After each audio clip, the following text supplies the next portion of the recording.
Family, एक बार आपका फिर से स्वागत है अपने यूट्यूब चैनल पे। आज हमारा इस सीरीज़ का 30 डे चैलेंज सीरीज़ का आज डे 15 है। तो चलिए शुरू करते हैं आज का स्टॉक का एनालिसिस। तो चलते हैं स्टॉकेज वेबसाइट पे और फाइंड करते हैं स्टॉक को। चले गए हम प्राइस एक्शन में, फिर हम गए 52 वीक ब्रेकआउट स्कैन्स में, फिर गए हम close within 52 week high zone में। अब हमारे पास ये स्टॉक्स की लिस्ट आ गई कि कौन से स्टॉक्स है जो 52 वीक हाई जोन के अंदर क्लोज हुए हैं। उनमें से है हिंडाल्को, हीरो मोटरकॉर्प्स, टाइटन कंपनी, आरती इंडस्ट्रीज, बजाज ऑटो और जो ये बहुत सारे स्टॉक्स आ गए हमारे पास। तो इनमें से हम देखते हैं कि किस स्टॉक का आज हम एनालिसिस करेंगे। तो हम देख रहे हैं बैंक ऑफ बड़ौदा। आज हम बैंक ऑफ बड़ौदा का एनालिसिस किया। तो चलते हैं, हम यहाँ से हमने स्टॉक फाइंड किया ट्रेडिंग व्यू वेबसाइट पे अपने स्टॉक के एनालिसिस के लिए। ट्रेडिंग व्यू वेबसाइट पे अब हम चलते हैं, यहाँ पे सर्च करते हैं बैंक ऑफ बड़ौदा।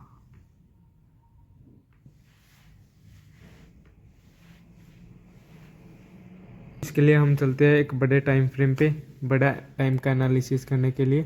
तो हम यहाँ से ड्राइंग को रिमूव कर देते हैं। मंथली टाइम फ्रेम पे हम गए। मंथली टाइम फ्रेम पे हमने क्या देखा कि जो स्टॉक ने हाई लगाया था वो 2014 में लगाया था। हाई अपना कितने का, 230 का। तो आज का जो स्टॉक का प्राइस है वो अराउंड आज इसने अपने 230 के उसी लेवल को टच किया है। तो ये बहुत ही पुराना रेजिस्टेंस है और इसी रेजिस्टेंस के आसपास ये आके खड़ा हुआ है। तो ये बहुत ही अच्छा ब्रेकआउट स्टॉक हो सकता है।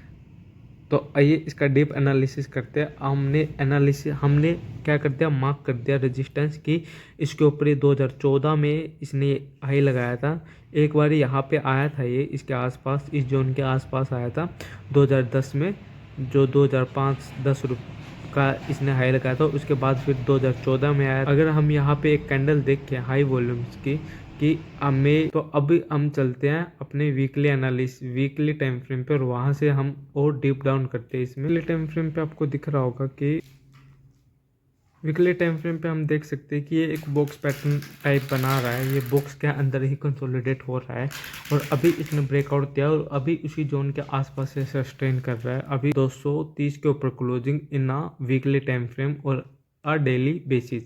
डेली टाइम फ्रेम पे या वीकली टाइम फ्रेम पे ये हो सकता है कि वीकली टाइम फ्रेम पे ये ब्रेकआउट दे दे और वन डे के टाइम फ्रेम पे या 4 आवर्स के बेस पे ये रिटेस्ट ले ले, क्योंकि एक लंबे टाइम के बाद ये ब्रेकआउट दे रहा है।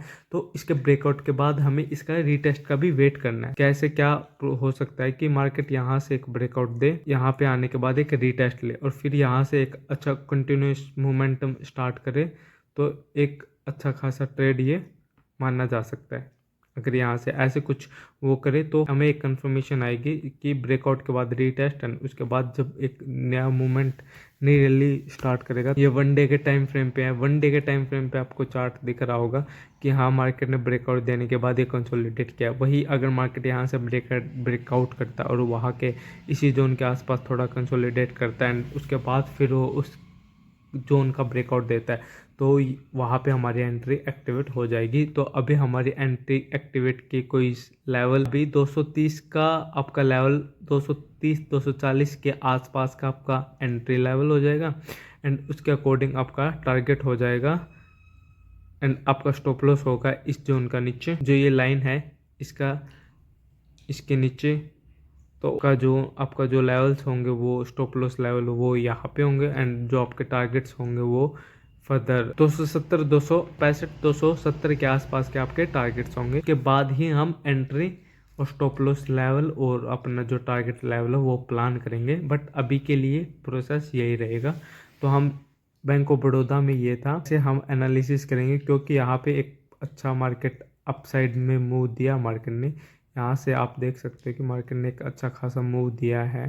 यहाँ से मार्केट फिर थोड़ा कंसोलिडेट हुआ इस जोन के आसपास, फिर मार्केट ने यहाँ से एक अच्छा खासी रैली दिया, फिर मार्केट इसी जोन के अंदर थोड़ा कंसोलिडेट हुआ और उसके बाद फिर मार्केट ने एक, यहाँ से देखते हैं कि एक रैली ऐसे ही कंटिन्यू करता है या नहीं। तो हम इसको डेली बेसिस पे ट्रैक करते रहेंगे। तो अब चलते हैं हम, तो अब हम आ गए अपनी जो एक्सेल शीट है उस पर और किस किस का जो स्टॉक्स है हम उसका बैक एनालिसिस करेंगे कि उनमें क्या प्राइस एक्शन बन रहा है।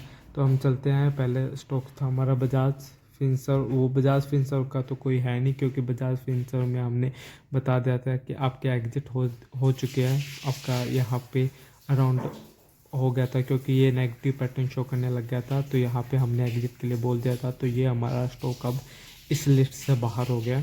इसमें हमारी एंट्री भी एक्टिवेट नहीं हुई थी बेसिकली। तो ये था। उसके बाद आता मोइल। मोइल में भी नेगेटिव प्राइस एक्शन बन रहा था, उसमें भी एग्जिट के लिए बोल दिया था।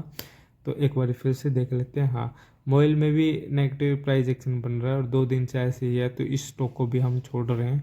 इस स्टॉक का हम फर्दर एनालिसिस नहीं करेंगे। उसके बाद आता है Tata Motors, Tata power. Tata power में हमारा टारगेट हिट हो गया था, तो उसको भी हम छोड़ देंगे, उसका भी हम एनालिसिस नहीं करेंगे। उसके बाद आता है हमारा टाटा मोटर्स। टाटा मोटर्स अभी भी इसी जोन के अंदर कंसोलिडेट कर रहा है, इसी जोन का बाहर ब्रेकआउट नहीं दे रहा है ये। तो क्या हुआ था कि टाटा मोटर्स ने यहाँ पे दी थी क्लोजिंग, उसके बाद इसने एक कैंडल बनाई, अभी भी इसी जोन के अंदर कंसोलिडेट कर रहा है। उसके बाद आता है CDSL टाइटन। CDSL ने भी एक हमारा जो स्टॉप लॉस लेवल था उसको टच कर दिया था, तो CDSL भी हमारा जो एनालिसिस है उससे बाहर हो गया था, हमारा स्टॉप लॉस हिट हो गया था। तो मैं इसके साथ के साथ में एक्सेल शीट मेंटेन कर लेता हूँ कि ये हमारा जो CDSL है वो फेल हो गया था, तो हम इसके आगे F लिख देंगे कि हाँ, हमारा जो स्टॉप लॉस था वो हिट हो गया था। टाटा पावर में हमारा जो टारगेट है वो टारगेट हिट हो गया था, तो इसके आगे हम पास लिख देंगे। तो और जो टाटा मोटर्स है इसमें कंसोलिडेशन जोन में, और बजाज जो मोइल है, बजाज फिनसर्व और मोइल है, वो भी फेल ही है एक किस्म से देखा जाए तो। दोनों फेल हो गए। ये भी हमारा जो है टाटा मोटर्स अभी चल रहा है। उसके बाद आता है हमारा Titan and Maruti Suzuki. Titan में, हाँ, टाइटन में हमारी एंट्री लेवल्स जो था हमारा उसके आसपास वो कंसोलिडेट कर रहा था। तो उसके बाद इसने एक अच्छे खासे यहाँ से कैंडल बनाई थी, उसके बाद एक रिकवरी किया। अभी ये हमारा जो बुक्स पैटर्न है इसको ब्रेकआउट दे के टाइटन बाहर निकल चुका है। स्टॉक में बने रहिए, ब्रेकआउट आया है, देखते हैं कि टारगेट हिट होगा। मैं देखते हैं कि ये क्या प्राइस एक्शन इन फ्यूचर बनाता है। तो कीप टच इन टाइटन में हमारी एंट्री एक्टिवेट हो चुकी है। So keep track on Titan. Maruti Suzuki and bank of India. Maruti Suzuki ने भी एक जो प्राइस एक्शन बनाया था वो भी एक नेगेटिव प्राइस एक्शन बनाया था, क्योंकि ये जो हमारा जो स्टॉप लॉस लेवल था उसको तोड़ के बाहर चला गया था वो। तो इस स्टॉक का भी हम फर्दर एनालिसिस नहीं करेंगे। वैसे मारुति सुजुकी में हमारी एंट्री एक्टिवेट नहीं हुई थी, बट अभी भी ये मारुति सुजुकी है जो इसी बॉक्स के अंदर कंसोलिडेट कर रहा है। स्टॉक का भी हम फर्दर एनालिसिस नहीं करेंगे। तो इसके आगे भी मैं अभी क्या लिख देता हूँ कि फेल, कि हाँ ये फेल हो। Bank of India.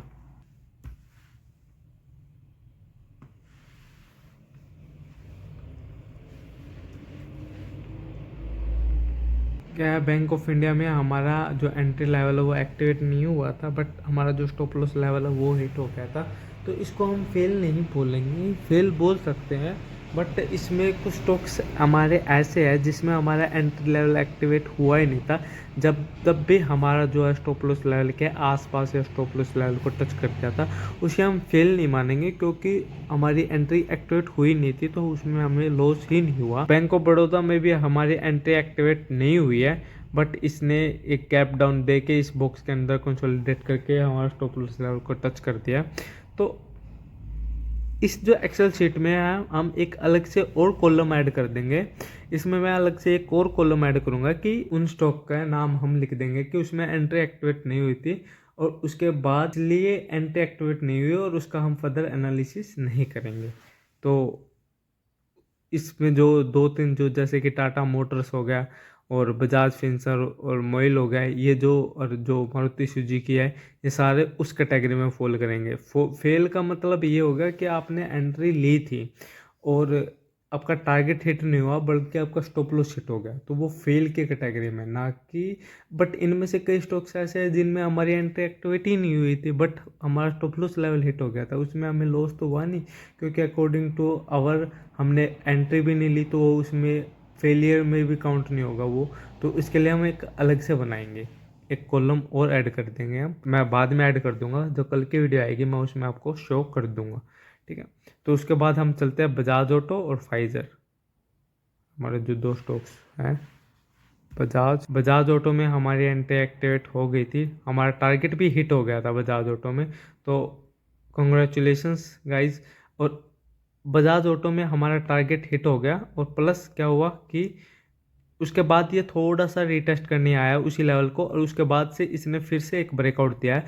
तो आप यहाँ पे क्या कर सकते हो, आप यहाँ पे एक कंफर्मेशन है, या फिर आप यहाँ पे थोड़ी और क्वांटिटी ऐड कर सकते हो कि हाँ यहाँ से एक फर्दर ब्रेकआउट, अगर कल की कैंडल, 1 मिनट 15 मिनट के कैंडल देख लेते हैं हम, अगर कल 15 मिनट की कैंडल 6480 के ऊपर क्लोजिंग देती है 15 मिनट के कैंडल, तो आप फर्दर इसमें एंट्री ले सकते हो, फर्दर आप इसमें राइड कर सकते हो नेक्स्ट टारगेट के लिए।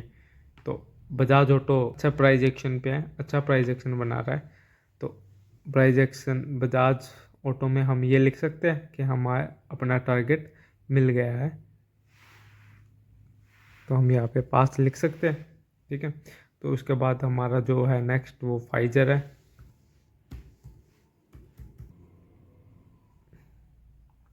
फाइजर का हमारा जो एंट्री लेवल था वो ये था 4160 का, हमारी एंट्री एक्टिवेट हो चुकी है फाइजर में, अभी वो हमारे टारगेट की ओर जा रहा है। तो 4300 का हमारा टारगेट है, करंटली प्राइस 4231 के अराउंड ट्रेड कर रहा है। तो देखते हैं कि 70 रुपये का मूवमेंट फर्दर और मूवमेंट देता है या नहीं देता। हाँ, जिस हिसाब से प्राइस एक्शन बना रहा है यहाँ पे आप देख सकते हो कि ये एक बॉक्स के अंदर कंसोलिडेट होने लग गया, एक बॉक्स के अंदर कंसोलिडेट करने लग गया। जिस भी बॉक्स के ऊपर एक क्लोजिंग दे देगा तो आप यहाँ पे और क्वांटिटी और ऐड कर सकते हो, और आपका टारगेट भी आपको हिट हो जाएगा। तो बने रहिए फाइजर में, बढ़िया प्राइस एक्शन शो कर रहा है।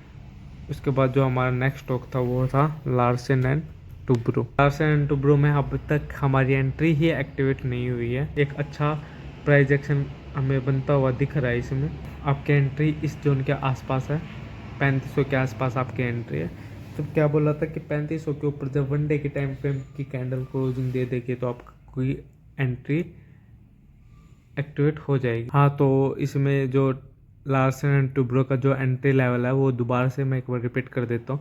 आपके जो एंट्री बनते हैं वो 3500 पे बनते हैं, जो आपका टारगेट बनता है वो 3650 का आपका टारगेट बनता है, जो आपका स्टॉप लॉस है वो 3400 का आपका टारगेट, जो आपका 3400 का वो आपका स्टॉप लॉस बनता है। तो अभी हमारी एंट्री एक्टिवेट नहीं हुई है लार्सन एंड टुब्रो में। लार्सन एंड टुब्रो में हमारी एंट्री एक्टिवेट होगी जब वो 3500 के ऊपर हमें डेली कैंडल पे क्लोजिंग दे देगा, तो हमारी एंट्री एक्टिवेट हो जाएगी। तो इसमें भी प्राइस एक्शन बढ़िया बन रहा है, कंसोलिडेट कर करके ये एक अच्छा खासा मूव दे रहा है, कंसोलिडेट कर रहा है पहले अपने जोन के आसपास। अच्छा है कि कोई स्टॉक अपने जोन के आसपास कंसोलिडेट कर रहा है, तो वहाँ से ज़्यादा प्रोबेबिलिटी है कि एक अच्छा खासा ब्रेकआउट वहाँ से हमें मिल जाए। तो लार्सन एंड टुब्रो में ये था। उसके बाद हमारा आता है पॉलीकैब में हमारा जो स्टॉप लॉस लेवल है वो हिट हो गया, बट हमारी एंट्री ही एक्टिवेट नहीं हुई थी इसमें।